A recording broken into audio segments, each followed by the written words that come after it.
Good evening. Good evening. And welcome to Miami Dade College and the Honors College Gratitude Ceremony for the class of 2016.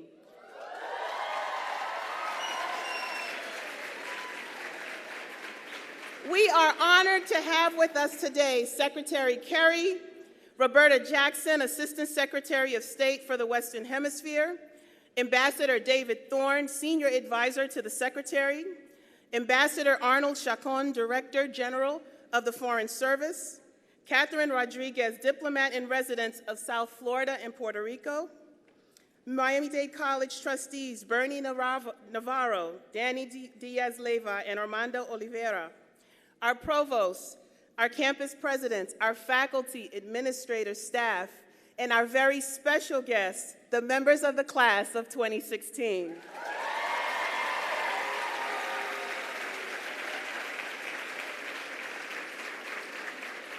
My name is Pascal Charlot. I am the Dean of the Honors College, and I am delighted to be the Mistress of Ceremonies today. Today is a very special moment, and it's special because in this very chaotic world in which we live, we're actually taking a moment to pause. And I don't mean pause like putting your phone on silent. I mean pause to actually take a moment to reflect. We're here to celebrate excellence. And as I look out on the audience, I see faces that look very different 2 years ago. And we're so proud of who you have become. But we know your journey did not happen in isolation. You are part of a community. And we also have the opportunity to pause and experience the power when there's an alignment between an individual and a community. At Miami-Dade College, we are a family. And we know it is because of the bonds that we create that transformational opportunities happen in the lives of our people and our community. And so we've organized the program with 4 components. First, you're going to hear from our fearless leader, Dr. Padron. He's made a lifelong commitment to creating an institution that changes lives, and he cares deeply for a community that he ensures is not forgotten in local, national, and international conversations. Then you're going to hear from your classmates who would tell us in their own words what this experience has meant to them in big and small moments, but how they're different by virtue of being here and being here with all of you. Then we've been very fortunate to have the opportunity to hear from one of the most sincere leaders this country has seen in some time, who has dedicated his entire life to service. And what you'll see is not only do you need institutions like Miami-Dade College and people like the students in the Honors College, but we need a country that will remain committed to creating pathways of opportunities for young people in order to be the leaders that we need today.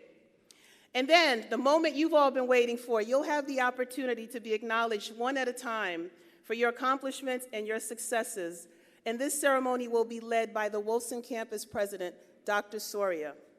So now, are we ready to get started?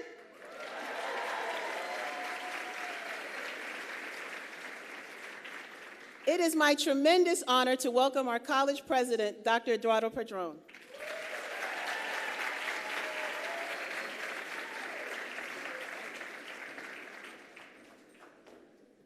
I grew. Good afternoon, everyone. It is with great pleasure that I welcome all of you to this very special Honors College Gratitude Ceremony. Today, we take the time to celebrate all of you, to acknowledge your accomplishments and achievements, and to pave the way for the commencement ceremonies at the end of the month. To those who are graduating and receiving the medallion recognition today, and for those who are the first-year students who are here with us today, who are striving to succeed as well, I just want to say that you make all of us extremely proud and give us great hope for the future. At Miami-Dade College, our students never disappoint. And while I know that at Miami-Dade College, our commitment to excellence, our exemplary faculty, as well as the Honors College leadership, had a very important part in this day today and your success. I would be remiss if I didn't acknowledge the parents in the audience and those parents who are still at work for your support and sacrifice. These successful graduates stand on your shoulders, and all of you deserve a round of applause, so please join me.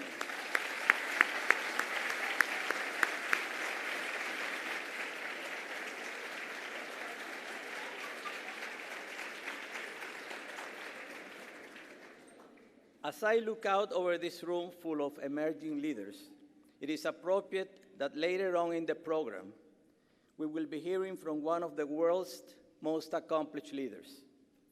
Secretary John Kerry, your life's work and dedication, your long and illustrious career in the United States Senate, as well as Secretary of State, has set the bar high and is a wonderful example for all of our students.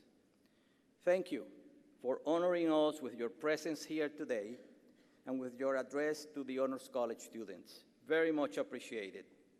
It is truly fitting that you now join us in a place we call Democracy's College and in our revered Freedom Tower, a place of big hopes and big dreams and a monument to those who voted with their feet to live in the land of the free. Thank you for being here, Mr. Secretary. And now let us embark on this very special ceremony, paying tribute to our MDC graduates. Thank you very much.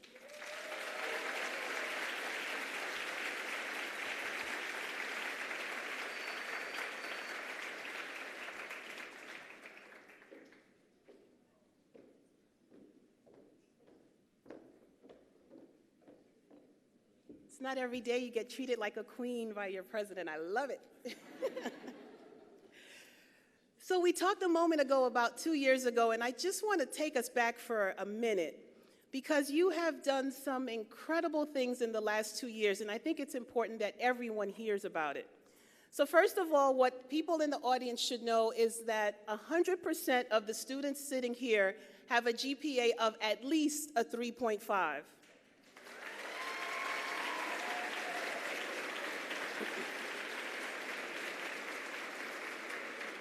25% of them have assumed leadership roles as presidents or vice presidents of organizations.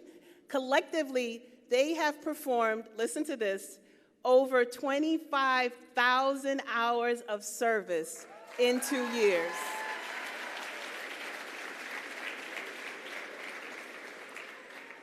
They've conducted research, they've done internships, they've tutored, they've done the work. They accepted our challenge to dream big and to dream bold. And through this process, they discovered parts of themselves that they didn't even know existed. And now when they see one another, it's as if they're meeting each other for the first time. But you don't want to hear it from me, you really want to hear it from them. So I'm going to ask a couple of students to come forward to tell their stories. And as they come up, I'm going to take a gratuitous moment for myself because I have the great fortune of having my mom here who is 82 years young. And she's visiting from New York. And I just think it's important, as Dr. Padron mentioned, for us to honor our parents who've given their lives to not only provide what we need, but to be shining examples. And I really hope I can be her when I grow up. Thank you.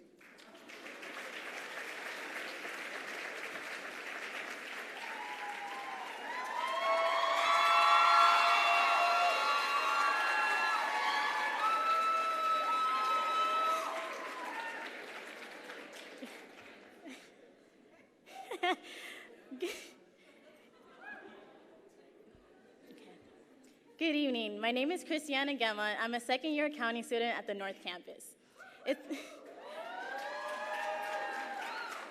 It's funny how life works, and I'm sure my classmates would agree.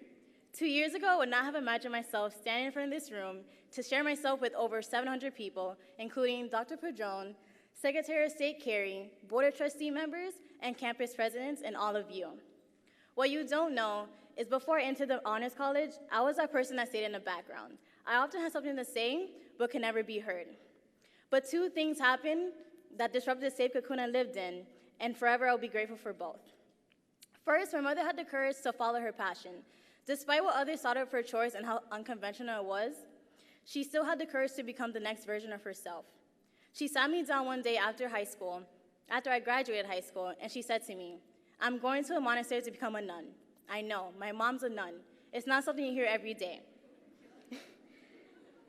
I also wasn't surprised that she went through this pathway. She has always been a spiritual person, and it was her source of her strength. So when this opportunity presented itself to her and she reached up and grabbed it, I was inspired. And I want to just pause at this moment to thank her and all the people in our lives, parents, siblings, friends, and professors, who make powerful choices that give us courage and strength. Even when you think we're not watching, we are. And on behalf of our class, I want to thank you for the courage to live a life of truth and setting the standards for us. Thank you.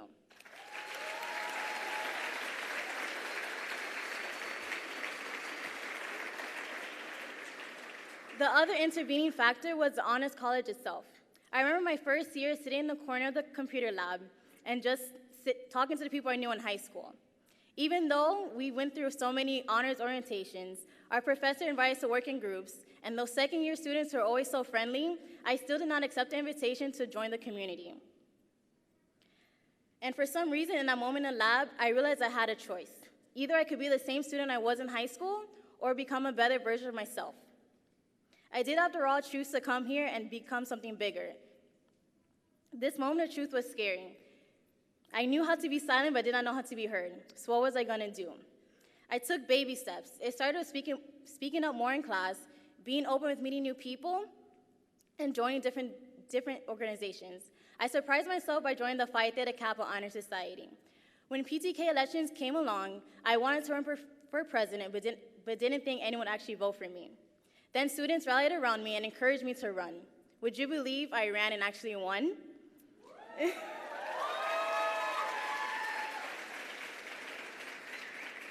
Not only had they heard my voice, but they saw me as a leader too. And I'm very grateful to the Honors College for nurturing our leadership abilities.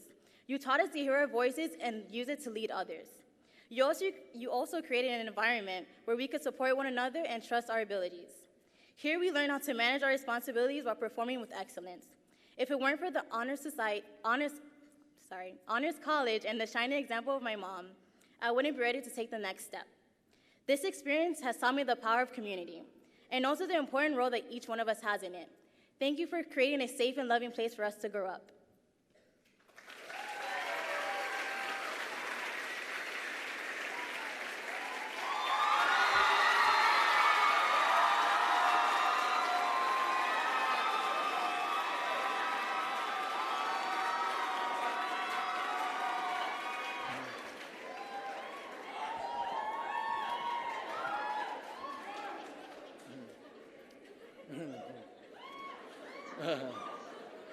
Hello, my name is Jose Diaz, and I'm a biology major that goes to the Kendall campus.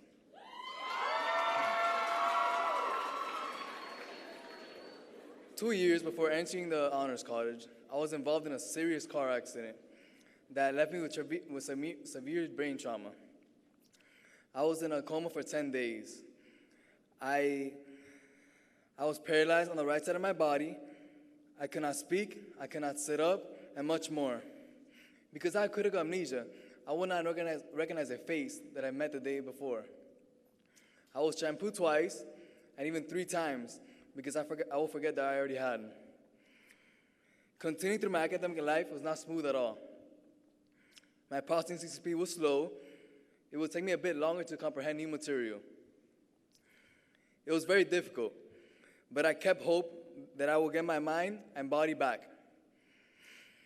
I was in a cycle of speech, physical, and occupational therapy for 1.5 years. I would train at the rehab center and at home. I will never let the frustration of not being able to do something get to me. I held on to a spirit of optimism.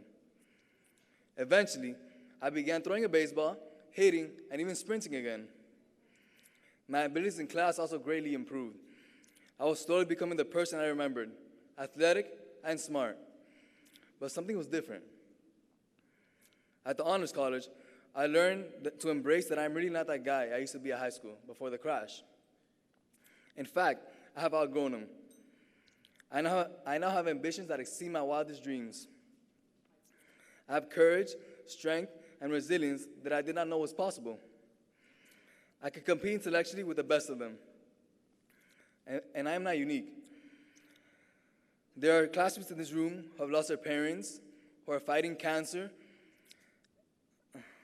struggle with depression, and have very difficult situations, emotionally and financially.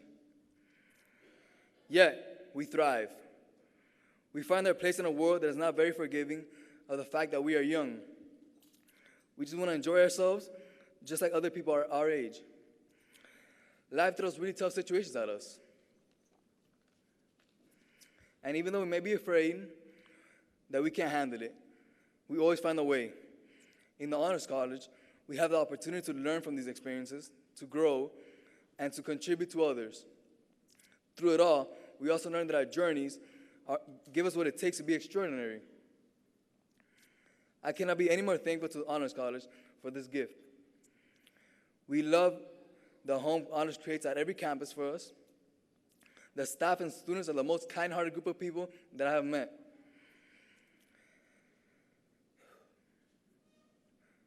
Okay. People listen to you, help with any obstacle, and celebrate all accomplishments. My fellow students are the most dedicated people I know. And I know that every single one of them will succeed. Not only are they smart, but they're humble, caring, and encouraging.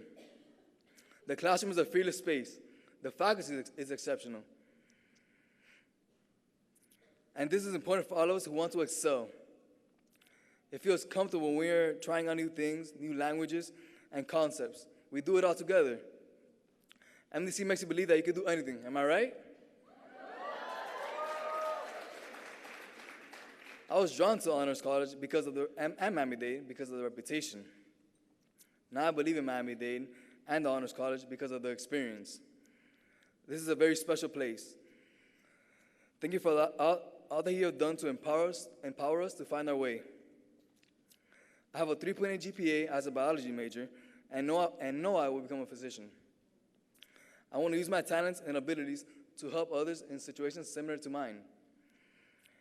I am super grateful for the support from my mother, my family, the faculty, honors directors, and all of the students who I know will always have my back. I wish you all the very best and look forward to being by your side as we take on the world. Thank you.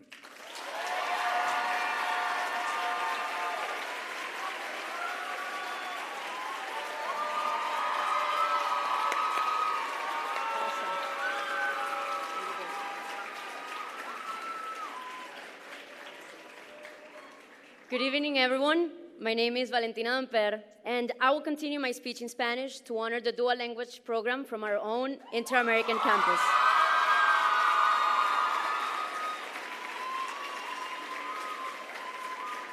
However, an English version has been provided to all of you as a handout. Mientras escribía el ensayo del Common Application para las instituciones a las que aspiro a transferirme, tuve que explicar por qué quería estudiar ingeniería civil. Y mientras estaba escribiendo esta respuesta, sentí que algo en mí se ensambló, algo finalmente tuvo sentido. Pensé en el hecho de que llegué a los Estados Unidos hace solo 5 años y desde entonces he tenido que demostrar mis capacidades una y otra vez. Bien fuera hablando bien el inglés, sacando buenas calificaciones o sobresaliendo en las actividades extracurriculares. Pero esto me enseñó que estaba compitiendo en un nuevo medio, mientras yo sentía que yo estaba nadando a contracorriente, que todo estaba en contra mío. Pero ¿con qué lógica querría continuar en el campo de la ingeniería, siendo mujer, sabiendo lo que es tener que trabajar tan duro para que valoraran mi trabajo?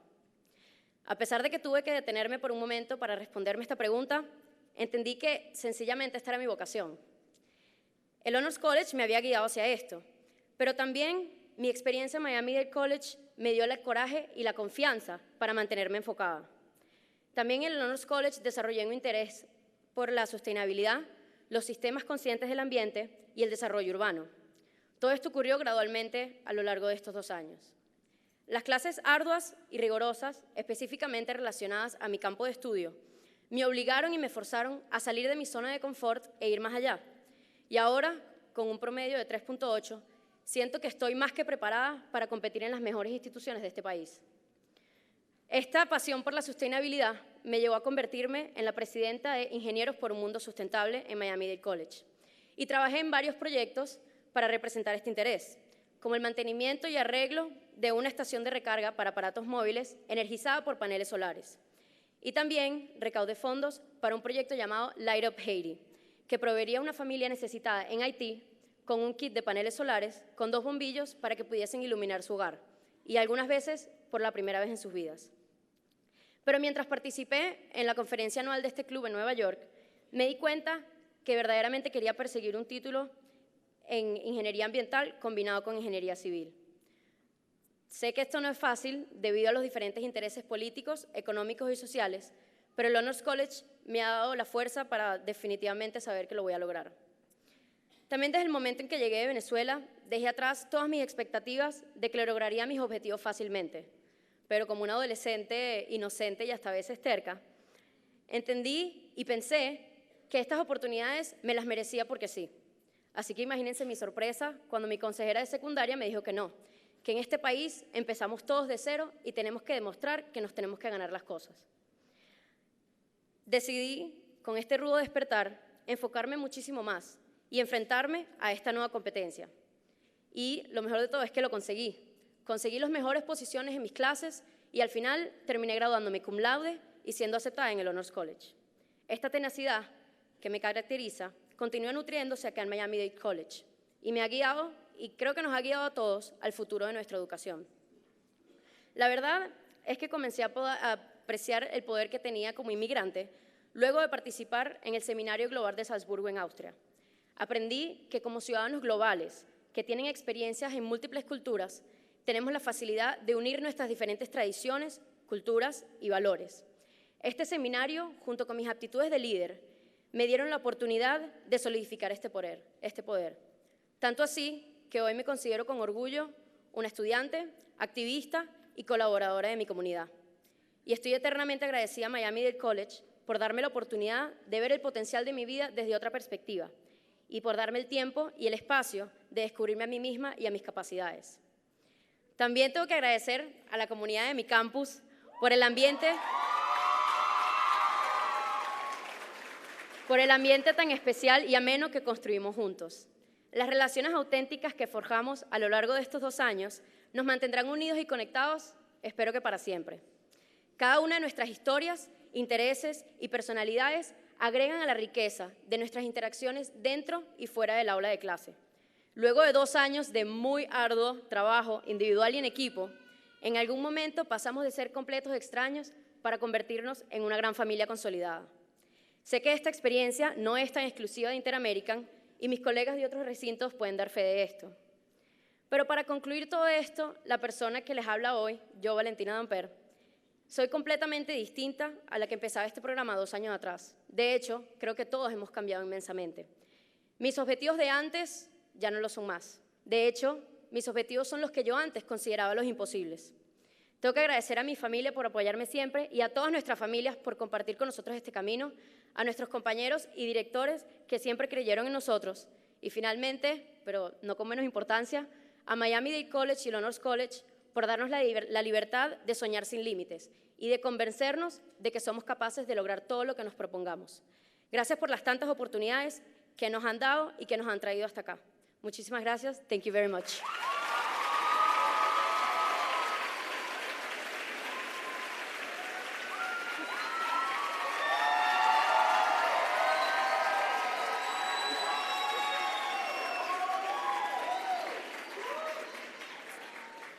Good evening, Honors College.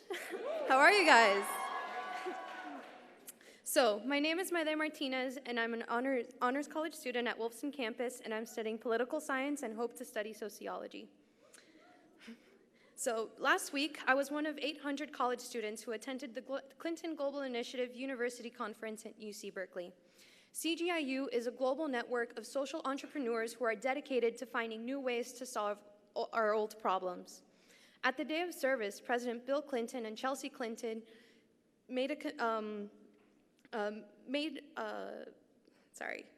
called us to action. Together, we made a commitment to give back to our communities. As I stood in the crowd, tears streamed down my face. Not only was I moved by their words, but I was overwhelmed with feelings of gratitude, privilege, and power, knowing that my journey, that our journey, was not in vain. This moment reinforced my sense of purpose in the world. I attended CGIU because of my initiative, Democracy United, which is based on Engage Miami, a nonprofit that I helped create. Democracy United is a nonpartisan voter education forum and roundtable series that aims to educate, empower, and energize students for political and civic engagement. We focus our voter education on the local, state, and national level. Over the past year, I ran the Democracy United program here at MDC, and I am proud to announce that over the summer, I'll be piloting a 12-week curriculum at a local high school. Our goal is to inform and register 15,000 students to cast their vote in this year's election. I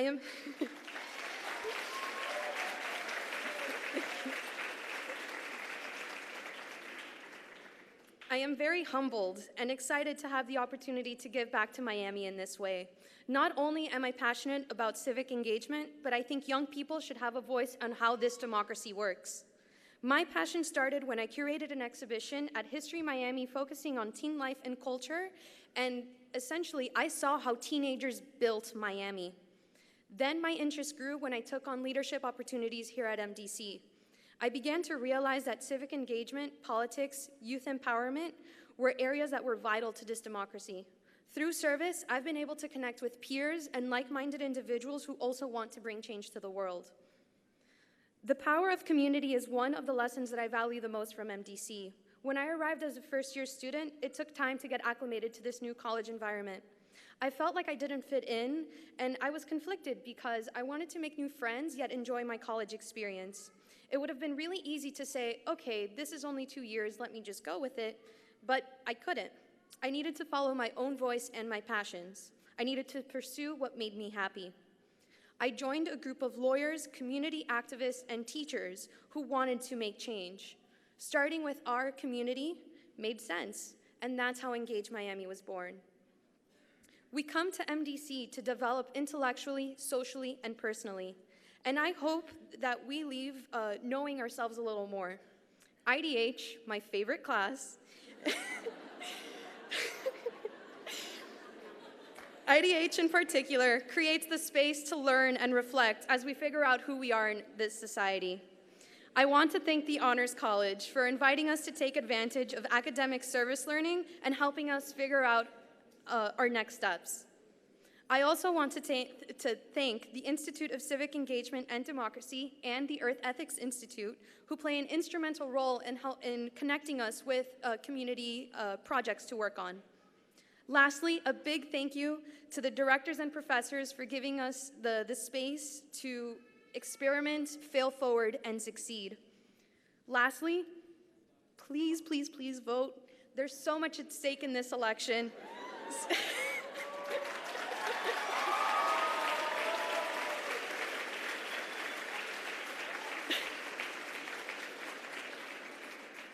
There's really a lot of things that are at stake in this election, like climate change, campaign finance reform, and equality for all people. Over the past 2 years, I've learned that power is not given, it's taken, and it is up to us to stand up, make our voices heard. Thank you.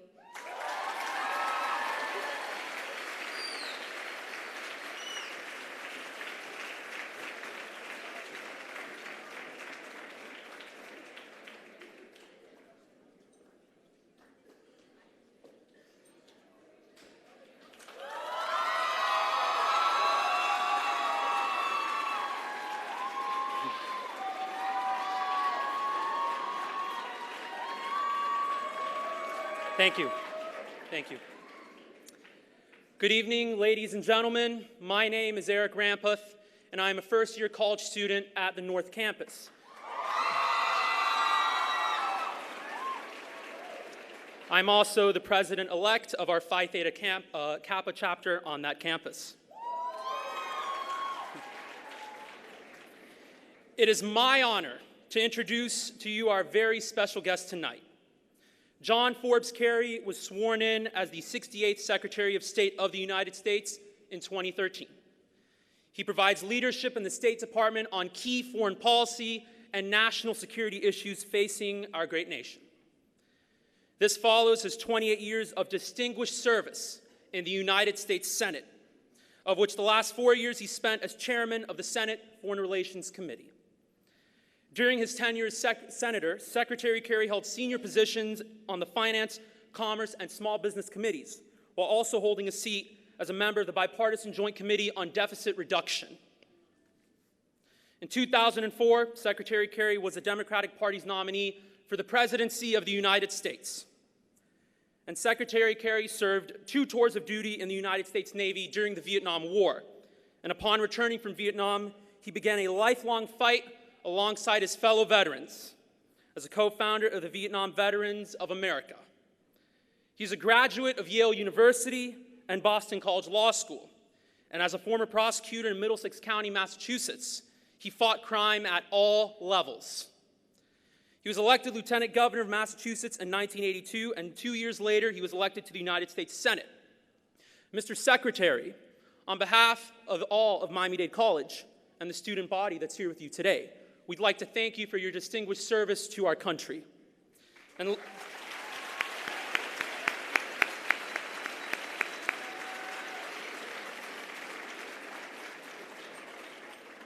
ladies and gentlemen, without further ado, please give a warm Miami Dade College welcome for the Secretary of State, John Kerry.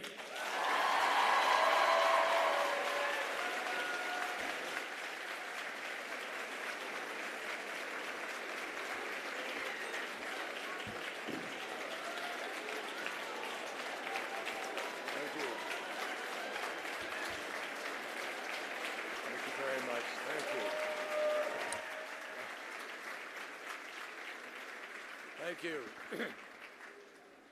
Wow.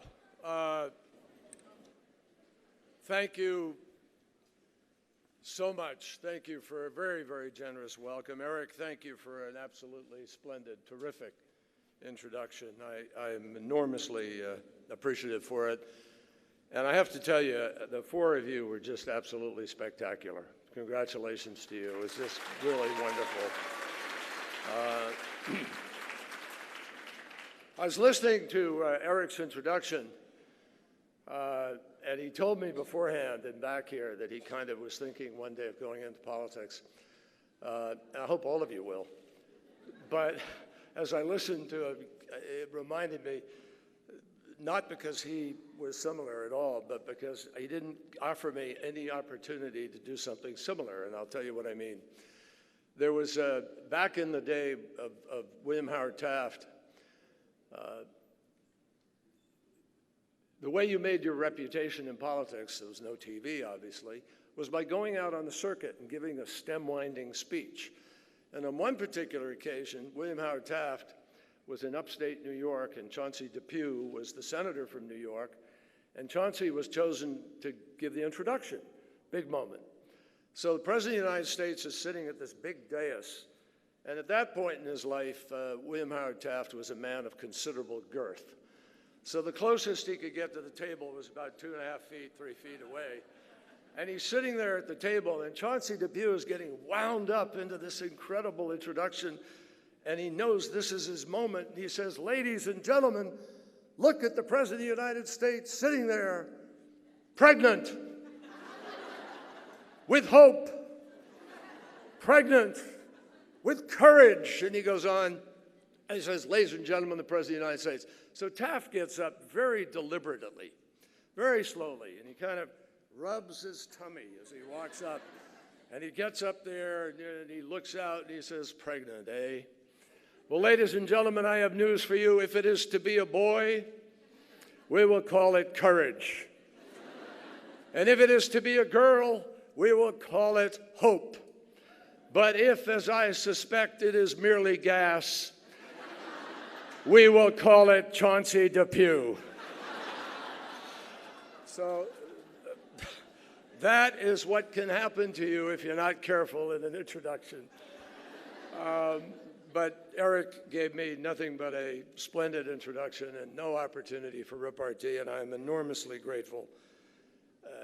President Padron and Dean Charlotte and faculty and staff and Dean Pascal of the Honors College, whose energy is enormous and palpable, and I can tell where all of you get your energy. Distinguished guests, relieved parents, and other family members, and above all, members of the class of 2016, congratulations to you and good evening to you. It is a privilege to be here. As the reflections that we just heard from our student speakers make very, very clear, you are a very special group, and this is a very special day. Gratitude is your theme, and I want you to know that I am very grateful to be a part of this very special ceremony. And even though I'm from up north, I have really always felt at home here in Miami. And back in 2004, when I was the Democratic nominee for president, George W. Bush and I had our first debate here in this city. And that was in the distant era when candidates actually talked about real issues and in a language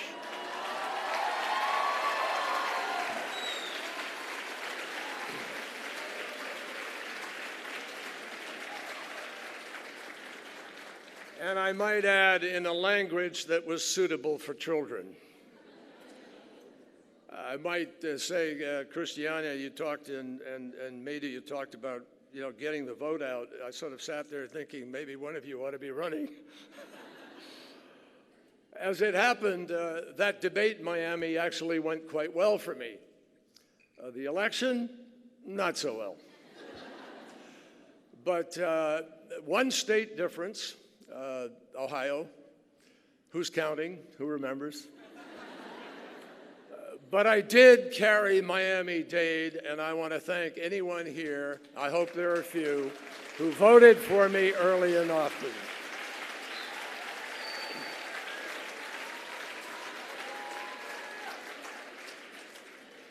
Now, a speaker at a ceremony like this is often compared to the body at a wake. You're definitely expected to show up, but you're not expected to say much. And especially not anything that would hurt the mood. Of course, I would love to tell you, but it would obviously be inappropriate after listening to the 4 spectacular speeches we just heard.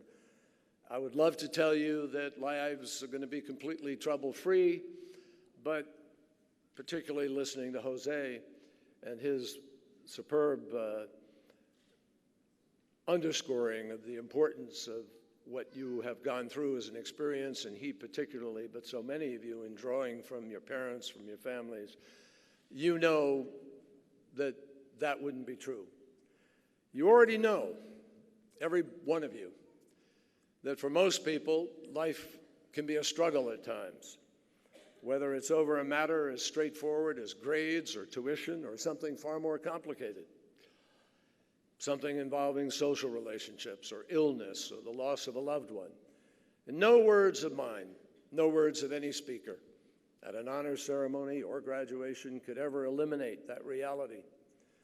But I'm reminded of a Rolling Stones song that came out when I was roughly college age, which, as you can tell from the color of my hair, was just a little while ago. The song included the famous line, you can't always get what you want, but if you try, sometimes you might find you get what you need. Now, the students, all of you who we honor here today, are here because you have shown a willingness and a commitment to try to demand the best from yourselves and thereby to take that first giant step towards what you will need, and frankly, never stop working for what you want. The academic recognition that you have earned will be a part of your identity for as long as you live. So this evening, you should be, and I know you are, very, very proud. And the same might be said, or should be said, for this entire college.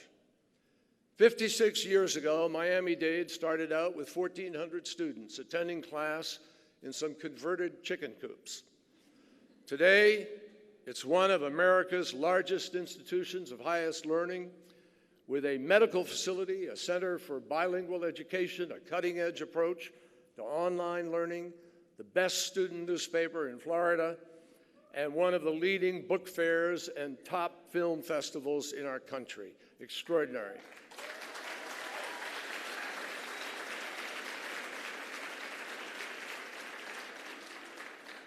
On community service, as we heard in the hours contributed, as Dean Pascal said, Miami Dade is all in, with students mentoring the young, visiting the old, offering free legal advice, going abroad to help orphans in Nicaragua. Not only that, I'm told you guys love democracy so much that you held a vote last fall on what to name your mascot. And here, let's be real, which is more on fleek? The University of Miami's White Ibis or Miami-Dade's Finn the Shark? Pretty clear.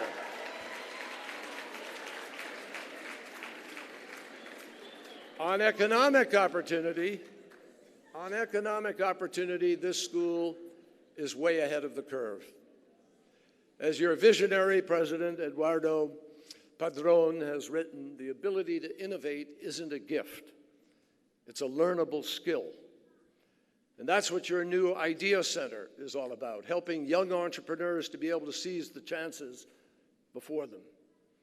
Personally, I can relate to this. Many years ago, walking around Boston late at night, I realized to my horror that there wasn't a single place where I could buy a freshly baked, warm chocolate chip cookie. So I got together with a friend, invented a recipe so high in cholesterol you wouldn't believe it, and opened a cookie shop. This is true. And if I hadn't switched to a career in public service, I could have been the Steve Jobs of late-night snacks. And if I can turn my personal Hunger Game into a business that's still there 40 years later, believe me, there's hope for anyone. So here's the bottom line. Here's the bottom line. You have every right to take pride in Miami-Dade and what you've accomplished. You made it through an honors program that has tested you in 100 different ways, and you deserve the chance to relax at least a little bit in the wake of a hard job well done. But even as you accept congratulations, my guess is, in fact, it's not a guess anymore, because in the conversation I had with your 4 student speakers, it became very clear to me that each and every one of them knows exactly where they're going. They're already thinking ahead. We didn't have time to get into it, but I suspect with some anxiety mixed with the high hopes. And that's true whatever your major is, or whether your future is a plan to live within or outside the 305. But nothing that pays to run for president. You learn these things. Nothing that I say, however, is likely to alleviate all your concerns. But I do have one request to make as you prepare for what lies ahead. Don't let anyone undermine your faith in the American dream. Because make no mistake, that dream begins with diversity. The student body of this college is a living demonstration.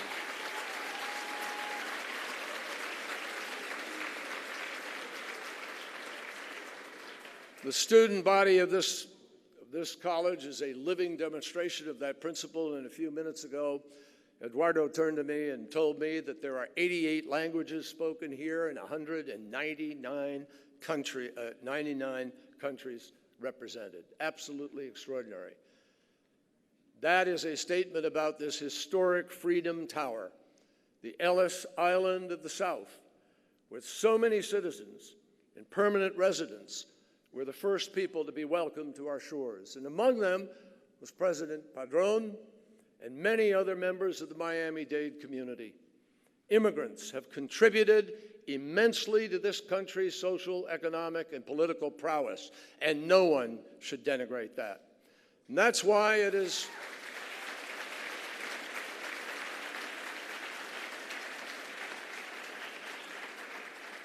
And that's why I say to you unabashedly that it is so disturbing that in recent months we have been exhorted by some to view outsiders with suspicion, to label potential migrants as rapists and drug dealers, to close our doors to refugees, to castigate followers of one of the world's great religions, and to adopt protectionist trade policies that, when tried earlier in the history of our great country, pushed the entire global economy over a cliff. I urge you, don't be fooled. Don't allow your hearts to be hardened or your minds to close. There isn't a country on earth that became great by turning inward.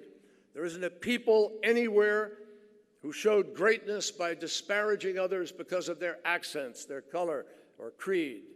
Mark my words, everyone in this hall, everyone in this community, everyone in this country has to be considered an equal shareholder in the American dream. It's that simple.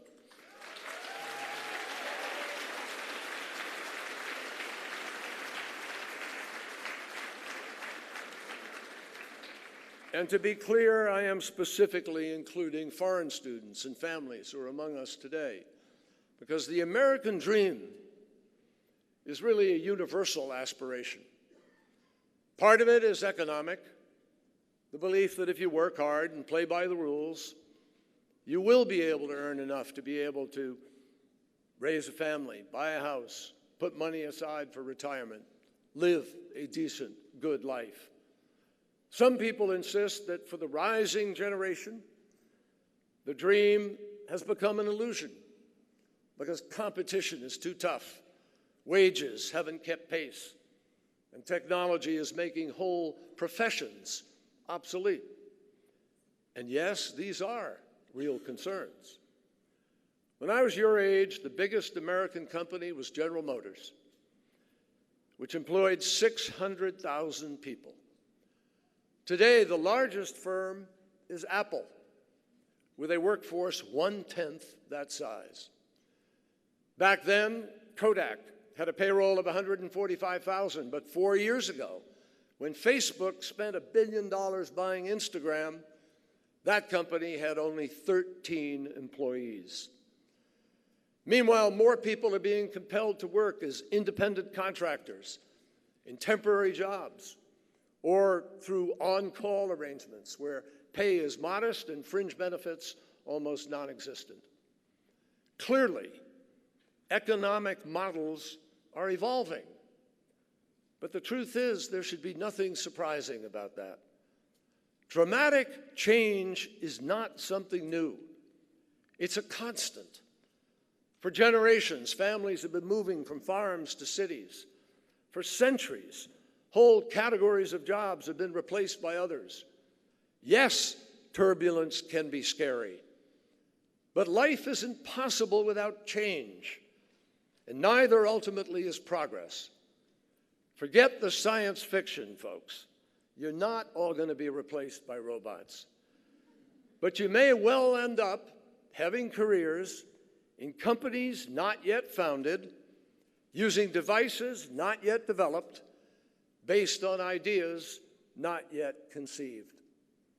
In the coming decades, billions of people across the globe will be moving from poverty to the middle class, and that will generate huge new markets and an unprecedented demand for services of all types.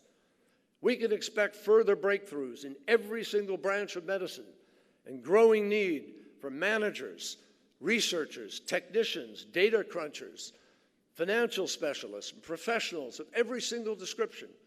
And yes, we will need experts on IT, but also biologists, veterinarians, artists, flute players, and even diplomats. And we know there will be a stunning revolution in energy. In the next 20 years, something like $50 trillion is going to be invested in meeting the global demand for power. And the majority of that will be solar, wind, and other renewable technologies.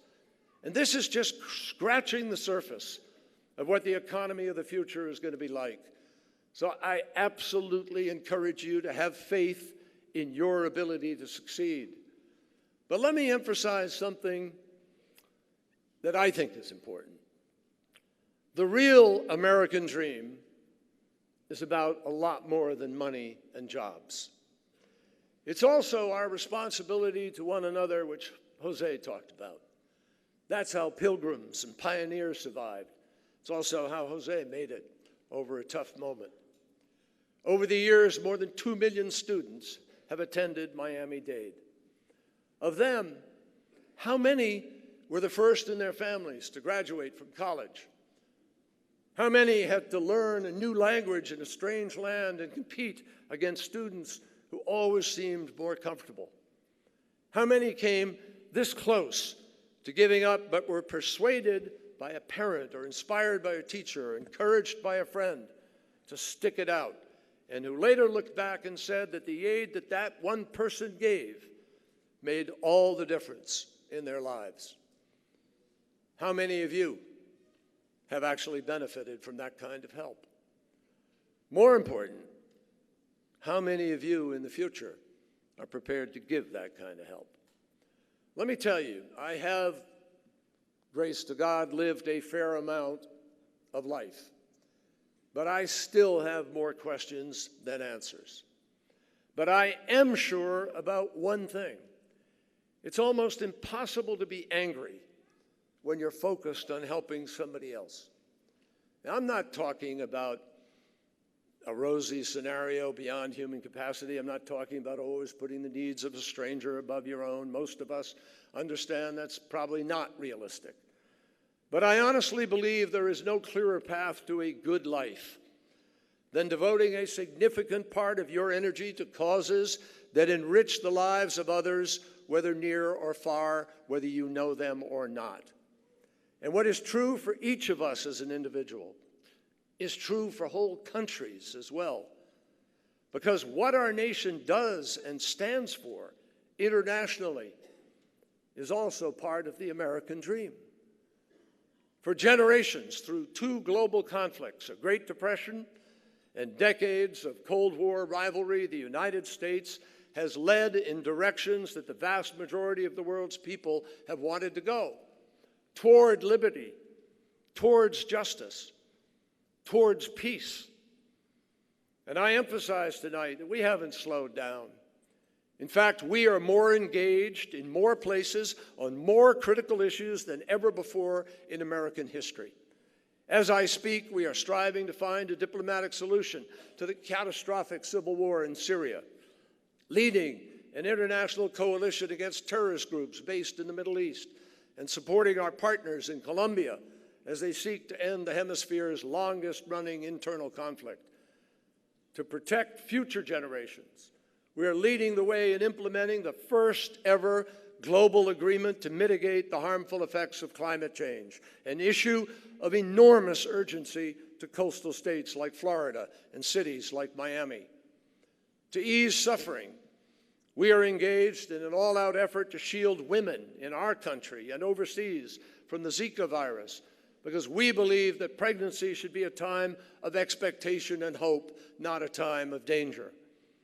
We are also launching a worldwide initiative to empower adolescent girls, because we have learned that when women have the power to make real choices about their lives, families are stronger, children are more likely to stay in school, the cycle of poverty is broken.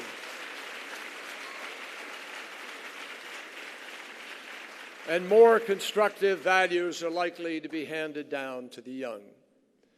Finally, to encourage freedom, the United States wants to help the people of Cuba begin a new chapter in their history. Last year,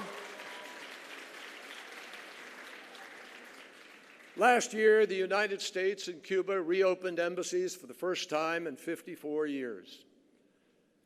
Some good, thoughtful people opposed this, saying that the Cuban government had done nothing to deserve it.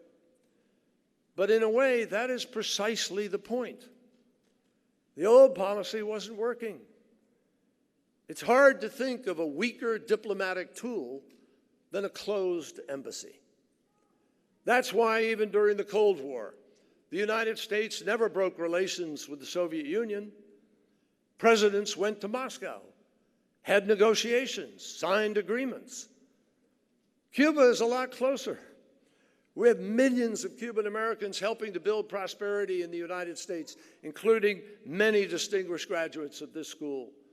We have interests that we share with Cuba in safe navigation and aviation, protecting the environment, curbing crime. We also have major differences with the Cuban government that President Obama spoke to repeatedly during his recent trip to Havana. It seems to me that there is a great value in seeing America's leader and Cuba's leader stand side by side before the whole world, answering hard questions about human rights, political prisoners, and what freedom means. It's good when the chief executive of the United States sits down with the embattled leaders of Cuba's civil society so they can share their ideas with him directly, and he can tell them directly that we care. It is right for American businessmen to inform Cuba's leaders that lifting the embargo won't matter if they fail to lift up and open their own economy, enable their citizens to go online, and allow their people the freedom to build a better life. It is healthy.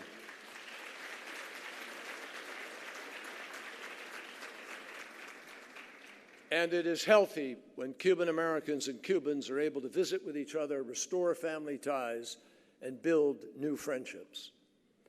To be clear, we neither can nor should forget what happened in the past. No one's suggesting that. But as the scriptures remind us, to everything there is a season. And for the United States and Cuba, the time has come to replace yesterday's gridlock with tomorrow's agenda for change.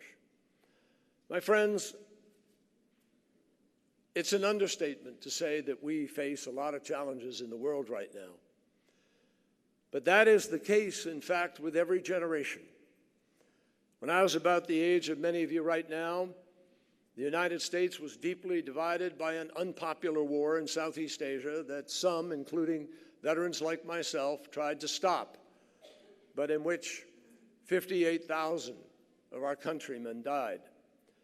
At the same time, we went through a monumental struggle in the Congress, the courts, and the streets of America so that no Americans would ever again be denied basic civil rights because of the color of their skin. We awakened to the limits of our natural environment, organized the very first Earth Day, pushed through landmark legislation to clean our air and our water. We awakened as well to the systemic discrimination and chauvinism that were denying any semblance of equality to women and girls in our own country. Very soon, judging by the speeches we heard tomorrow, it'll be your turn to bend history and to shape the future. To many, that prospect, with all of its risks, may appear daunting. But unless I miss my impression of you here tonight, for most of you, these challenges are obviously welcome, because you would not be here participating in this honor ceremony if you lacked ambition or confidence. You would not be here if you did not have within you the ability to lead and the desire to make a difference. Now, I am not trying to place the weight of the world on your shoulders. That'll always remain your parents' job. But I wouldn't be doing my job if I didn't invite you, as you make your career plans, to think about the possibility of public service when your days as a student are over. Because your country really does need you in all your diversity. And if there's some stereotype in your mind about what someone representing the United States ought to look like, please forget it. You know, there's this old image of America as Uncle Sam, a tall guy in a top hat with white whiskers.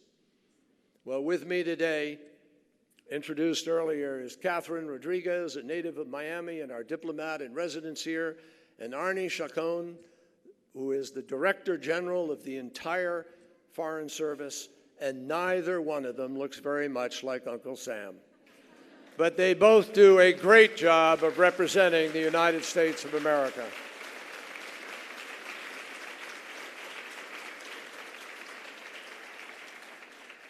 So let me be clear about what serving in the State Department means. It means having the chance to see the world close up and help transform it at the same time. It means being the face of America, even in distant countries where Americans are rarely seen. It means sitting down with foreign officials to plan how our nations can help one another, whether it's by stopping a conflict before it begins, halting an epidemic disease before it spreads, or confronting a violent extremist group before it puts down roots. It means being the voice on the other end of a phone when Americans who are traveling get in trouble. It means helping our business people to establish contacts that can increase prosperity and create jobs here at home. It means reaching out to foreign civil society organizations to offer support when journalists or human rights workers or democracy advocates or religious groups are persecuted. The option is yours. All the options are yours. Most of you already have a leg up, frankly, because you are one of those people who speaks those 88 languages, including English. You can also take advantage of a variety of internships, fellowships, and training programs that we have created in order to help people get started. So I'm just saying to you plain and simply, if you're interested, let us know. After all, you got a pretty simple choice. You want to spend the next 40 years complaining about the world or trying to improve it?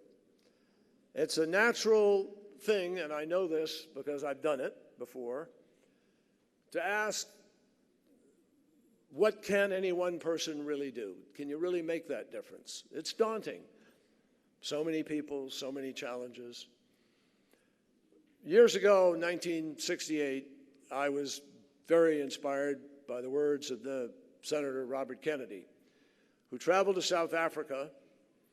He visited Cape Town exactly a half century ago this year. At the time, Nelson Mandela was near the beginning of his nearly 3 decades in prison. And the cruel system of apartheid was dividing the local population and robbing the vast majority of their rights and their voice. In that moment, where they weren't sure they could make a difference, where there was not great hope, Robert Kennedy delivered a message to students that is as relevant today as it was then. He said, each time a man or woman stands up for an ideal, or acts to improve the lot of others, or strikes out against injustice, he or she sends forth a tiny ripple of hope, and crossing each other from 1 million different centers of energy and daring, those ripples build a current that can sweep down the mightiest walls of oppression or resistance. My friends, there is never a wrong time to stand up for an ideal or to pour every last measure of your energy and talent into a cause that matters, into a cause that is bigger than you as an individual person. And looking at you now, I know, and after listening to these speeches tonight and feeling the spirit of Dade, Miami, I got to tell you, I am certain that the ripples of hope you're going to be sending in years to come are going to be felt by everyone around you and by people beyond you. It may look daunting, but remember what Nelson Mandela himself said. It always seems impossible until it is done. Remember that. Congratulations to all of you. Make it happen. Get it done. Thank you. God bless.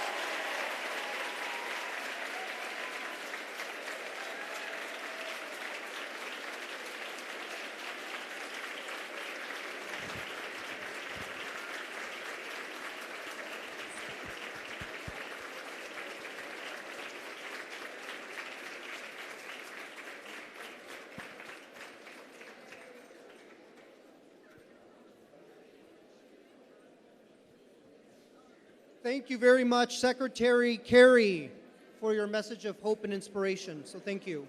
Please join me in giving Secretary Kerry another round of applause, please. Thank you.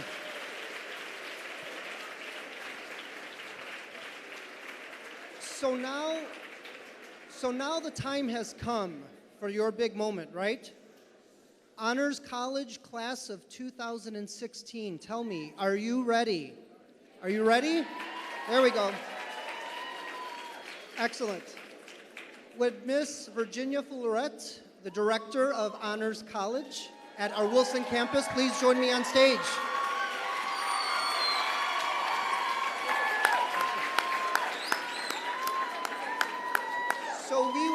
So we will now begin with members of Honors College class of 2016 Wilson campus.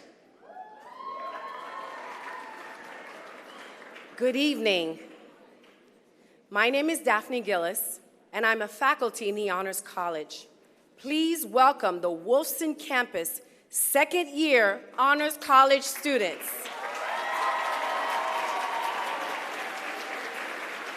Mariana Barba, Helen Vidal, Jason Quiroga, Jose Diaz, Stephanie Arriara, Paolo Uribe, Stephanie Fanus, Yona Ilorza, Stephanie Gomez, Thomas Thielen, Pedro Milan Jimenez, Steven Paladines, Andrea Oliveira, Kathleen Bravo, Samantha Guzman, Carmen Arce, Jessica Maltez,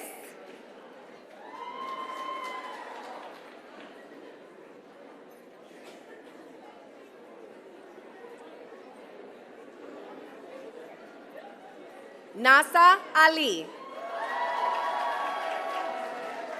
Maide Martinez, Daileng Fiallo, Yurimar Yayen, Delian Quiles, Camila Garcia Marchante, Tianmei Ren, Andrea Niera, Yesenia Mosqueda, Cesarina Negrin, Alexandra Centurio, Jessica Almeida, Megan De La Osa, Stephanie Ordonez,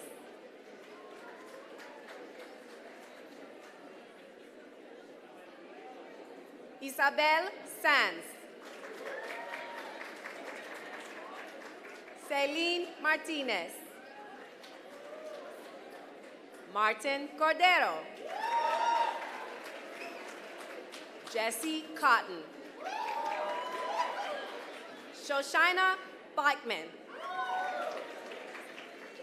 Jesus Cruz, Mark Goldberg, Estefany Lopez,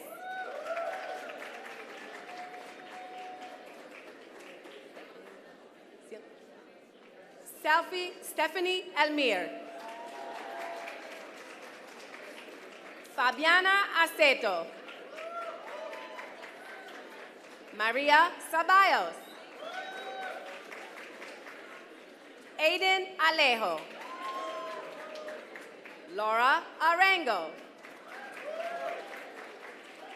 Miriam Jean. Luisa Ginserska Martinez. Constance Thurman. Amanda Sanchez Breton.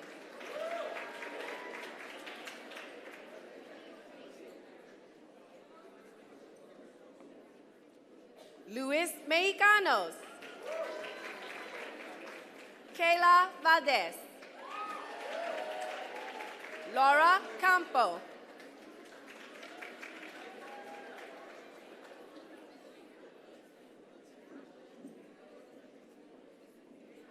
Debbie Marsan. Jessica Doyle.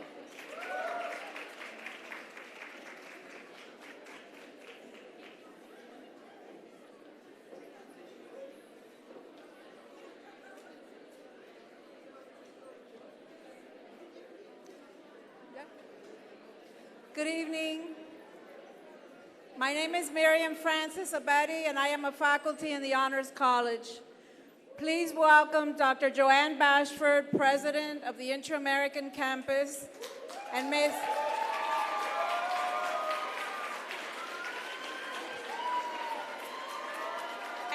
Magda Castaneda, Director of the Honors College, as we recognize the Inter-American Campus second-year Honors College students. Lucia Soca Gallego, Demis Rosa, Yuvali Ramayo, Taylen Olivera, Isabel Arzota, Chabeli Beltrán, Rosal Muñiz,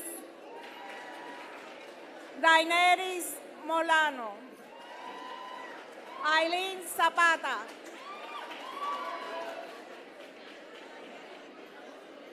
Diana Carolina Gómez,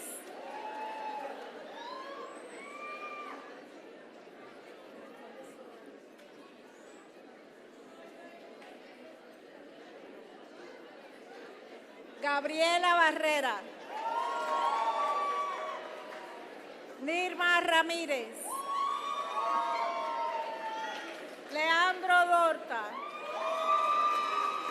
Catherine Piedra,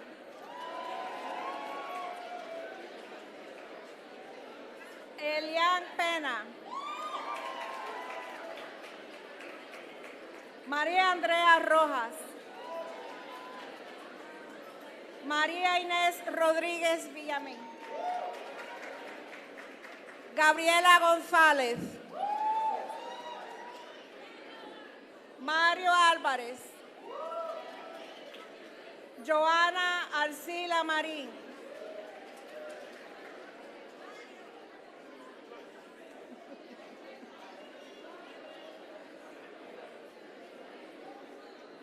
Melissa Román,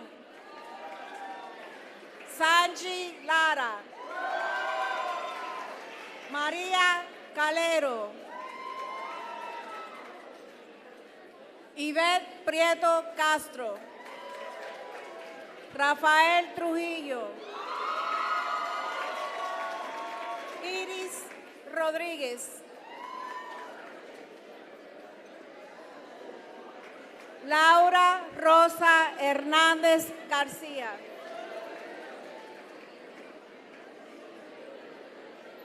Teresita Isam, Daniel Mazón, Stephanie Carrasco, Victoria Virginia Leila, Ivonne de la Guzmán,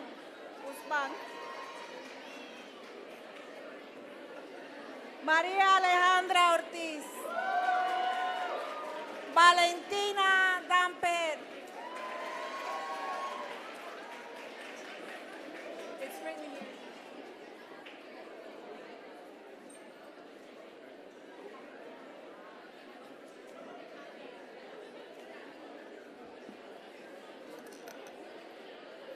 Good evening. My name is Michelle DeBenedictis, and I am faculty in the Honors College.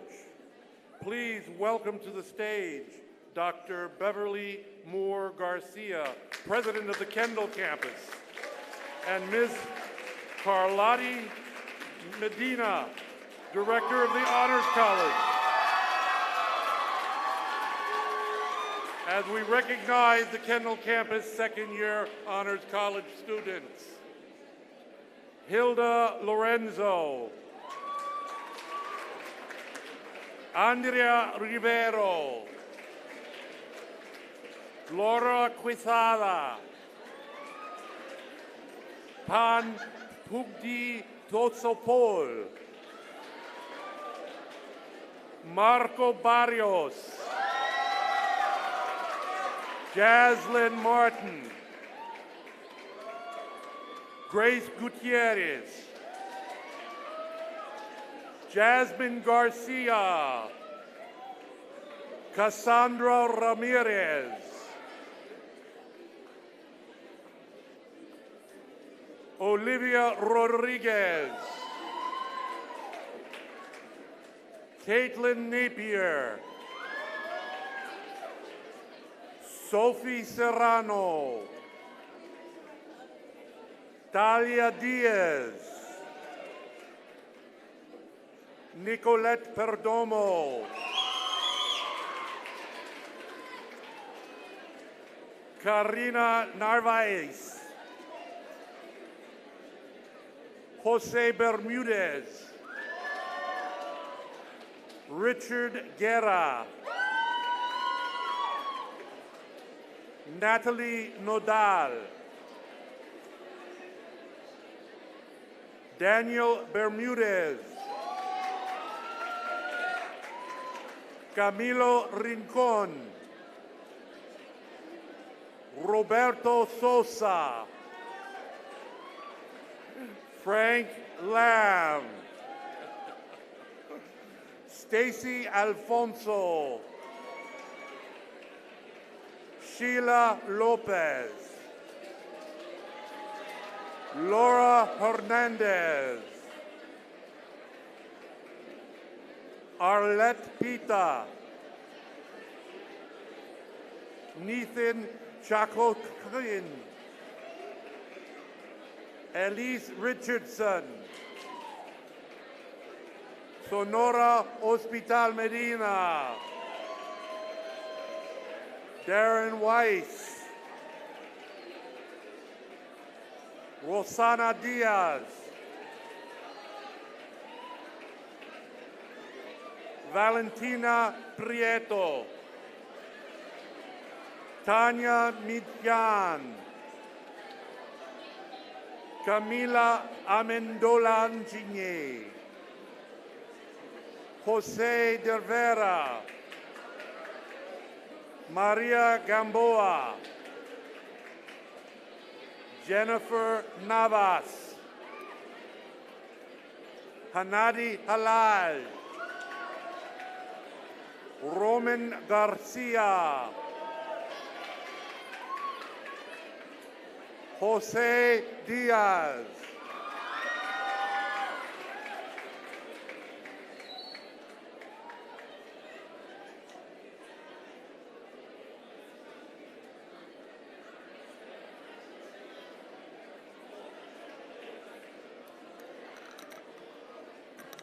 Good evening. My name is Nora Dawkins.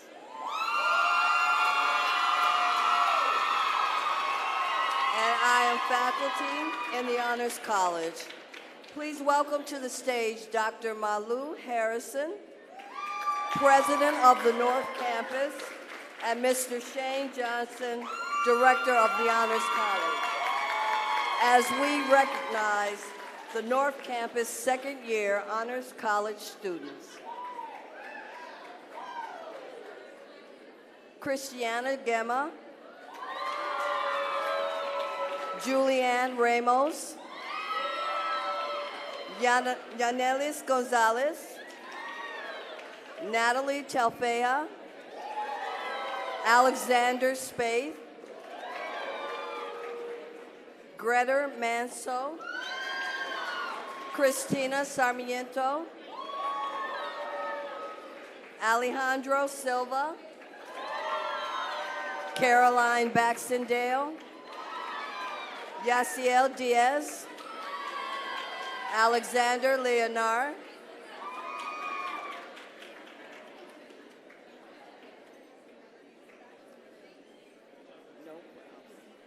Tanya Rodriguez, Jerry Osorio, Emily Alvarez, Ariel McKenzie, Caroline Zamprogno, Carlos San Jose, Christian Manzano, Javier Gonzalez, Chelsea Delgado, Arleti Mendez, Ariel Gutierrez,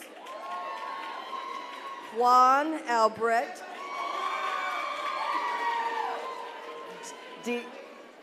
Diego Lamela,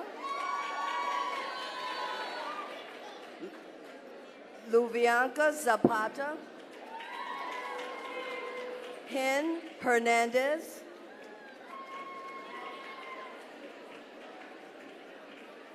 Paula Santos, Raisa Cesarino,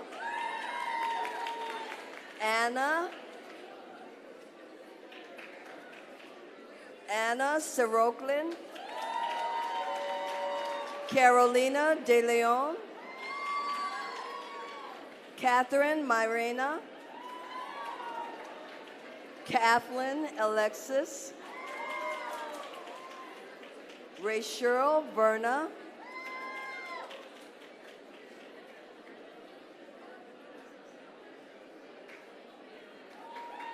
Dashlene Cesare,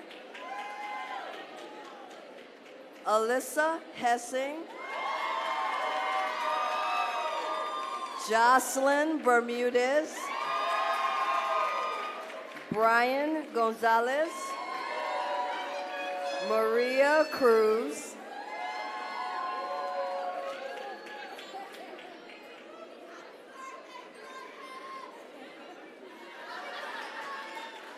Michelle Garcia, Yanel Jimenez, and Michelle Rodriguez.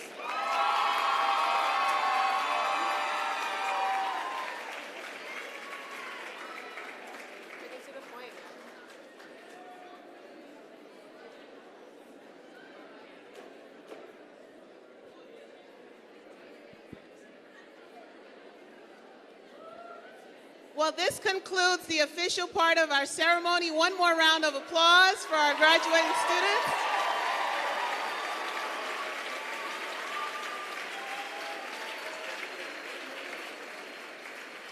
So tonight would not be complete.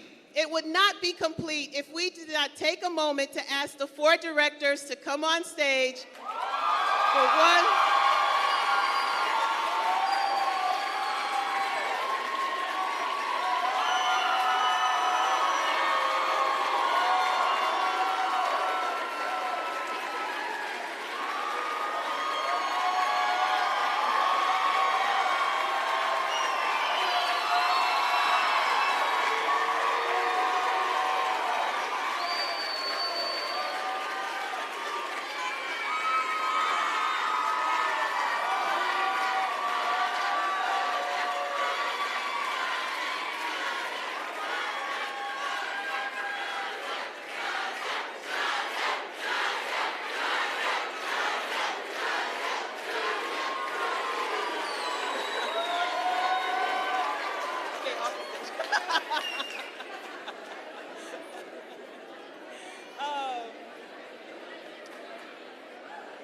So before we go, we just want to remind you, you have everything you need.